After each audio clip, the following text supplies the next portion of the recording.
Regarding the items, we did find a number of items. I can't release what those items were until RCMP verified that they have no investigative capacity.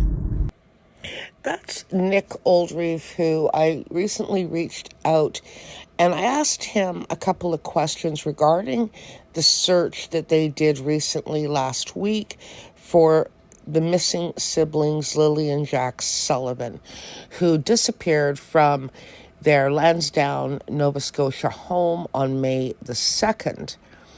And there was, following the search, there was information regarding items that were found, and those items were identified. There was a tricycle, there was diapers, there was a shirt with a rather unique design on it. There was also a geocache box with a note inside with the stepfather's name, Daniel Martel, dated May the 3rd, 2014.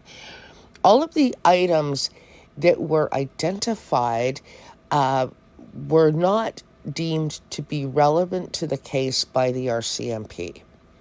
However, Nick states that there were a number of items found by the group that their coordinates have been provided to the RCMP, and as you heard, he cannot identify or release those items until RCMP verify that they are not relevant to the case.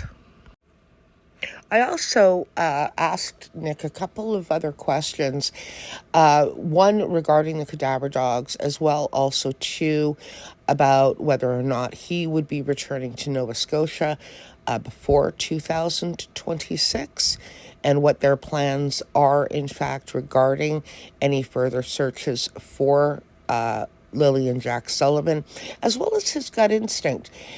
Being the executive director of a group that specializes in bringing answers to families of missing people, I wanted to get a sense of his gut instinct. Here's the rest of his responses. Regarding the cadaver dogs, just on the back burner for right now, we're still trying to make some plans to get cadaver dogs out there. Yeah, my gut instinct, that's tricky because I rely heavily on our past successes and things we've learned over the last 10 years. And typically, if the evidence is pointing to wandering, then they're underwater if they're not found initially. So I don't know. If they went into the woods, they surely didn't make it far because it's too dense.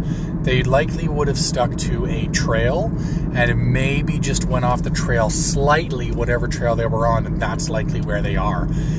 Does that mean they could have made their way into water? Absolutely, because the water's not far off these pathways, pipeline trails, whatever. So I'm still leaning towards that they're out there somewhere at this time. It's just a matter of locating them.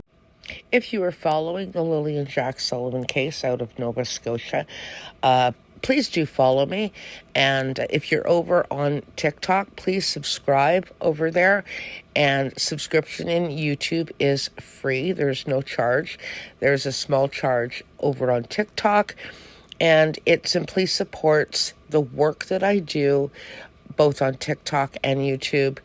I hold lives almost every night over on TikTok. I do hold lives on YouTube as well.